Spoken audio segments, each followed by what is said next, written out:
It's election time in the UK, depending on when you're watching this, and it's time to talk about the illusions that underpin many of the arguments on both the Remainer and the Leaver sides of the Brexit debate. In this video, I unlock these illusions and explore the way they affect, damage, transform our democracy today and in the years to come.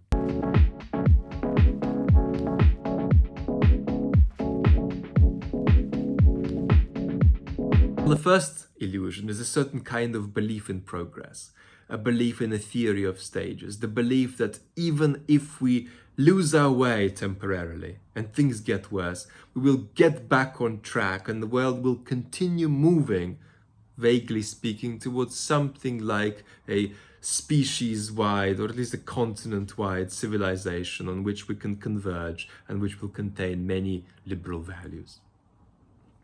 Now, an important aspect of that view is a belief in the possibility of reversion.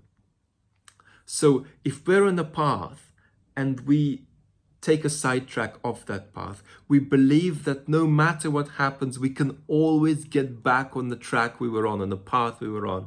We can always get back. It isn't true that if we take a turn, that could permanently and irreversibly transform our reality and change the possibilities that are available to us.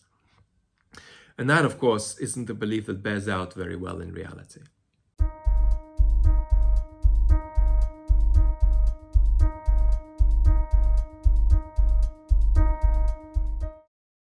It's the belief in the fact that you can abstract away the people sitting with you at the table of politics and replace them with people concocted by your wishful thinking. So take your political opponents and idealize them away and replace them with opponents that you want to have, who mightn't agree with you on everything, but who will argue in a way that you find reasonable and congenial. So the problem with that is that it reduces actual political disagreement to intellectual disagreement. And it isn't just an intellectual argument. So it is not possible for me to sit at the table of politics and say, you, and you feel to me too ignorant, too bigoted, too racist, too manipulated to deal with. And I am going to go on as if I could, as it were, substitute in for you idealized versions of the opponents that you really are.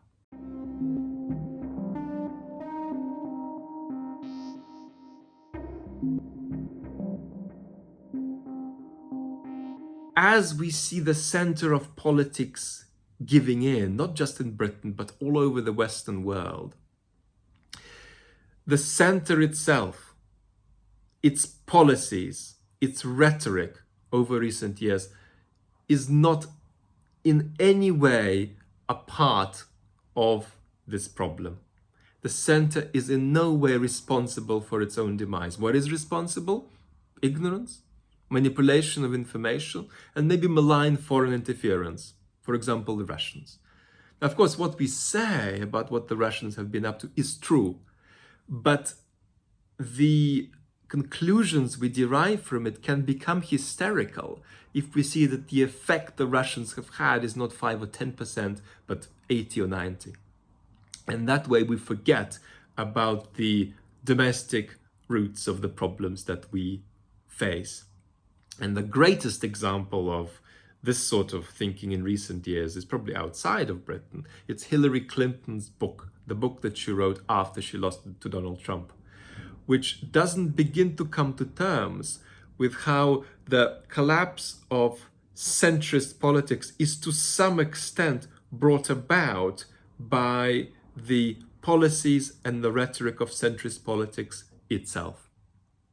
And that takes you really not quite into the realm of paranoid thinking, but into the realm of conspiracy theory thinking, and leads you to fairly comfortably blame what is happening here on either ignorance or malign involvement by bad external agents.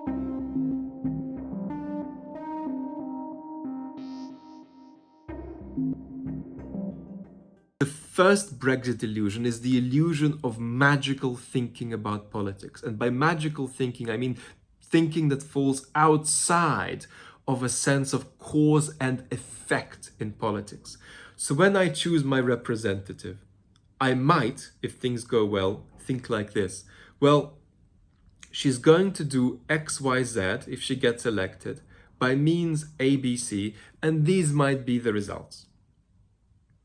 And what went in 2016 with the election of Trump in the United States so spectacularly is this cause and effect way of thinking about politics. Most of the people who voted for Trump did not vote for him because they knew what he was going to do, by what mechanisms, and what the consequences of that was going to be for their lives or for the life of the country.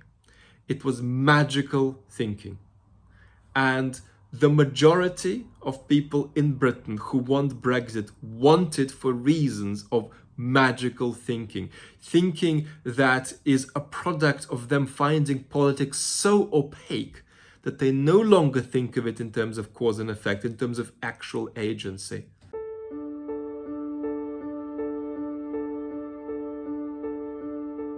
Another illusion on the Brexit side is an illusion that makes a distinction between before and after, or now and future. Let's take the example of the threats or abuse that neutral or Remainer members of Parliament are receiving. Now, it isn't that the people sending in threats to Jess Phillips think that is an appropriate way to relate to your political opponents. It's rather that they think, when we get Brexit done, when we get Britain back, we will no longer need to engage in inappropriate ways of relating to our opponents, because there will be no need for that any longer. So once we get Britain back, and of course, it is magical thinking that is driving an image of what that might mean. Once we get Britain back, we will no longer need to engage in these inappropriate methods.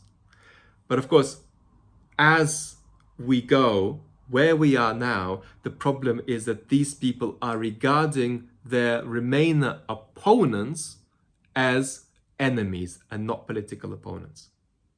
And then, of course, the other way around, Remainers are regarding their Brexiteer opponents not as true opponents, but as children who haven't grown up into being proper opponents. But the problem with that is that they're not children. They are responsible adults making a responsible choice.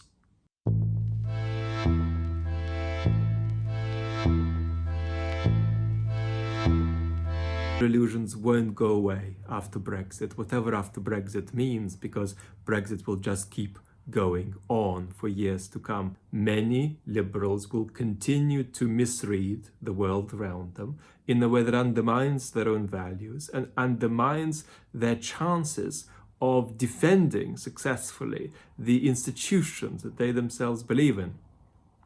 The liberal illusions will go down eventually, but it will take time. And it'll take time because the shock of liberal values, not just not spreading all over the world, but actually wobbling in the West itself, is too much of a shock to absorb immediately. It's a thing that takes a generation, or at least half a generation, to percolate through. The Brexiteer illusions are just getting warmed up. We're entering a new era in politics, in which politicians and citizens will be increasingly implicated in magical thinking in a way that will significantly destabilize democratic institutions in the West.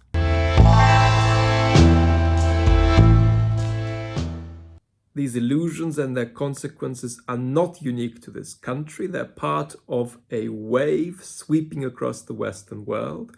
And it's important that wave is only now building momentum. So by 2050, it would have reached its full size. And that means that Trump and Johnson are not disastrous aberrations. They are early signs of worse things to come. One of the things that could come is a hyper-disciplined, hyper-competent version of a Trump or a Johnson, for example, a Viktor Orban.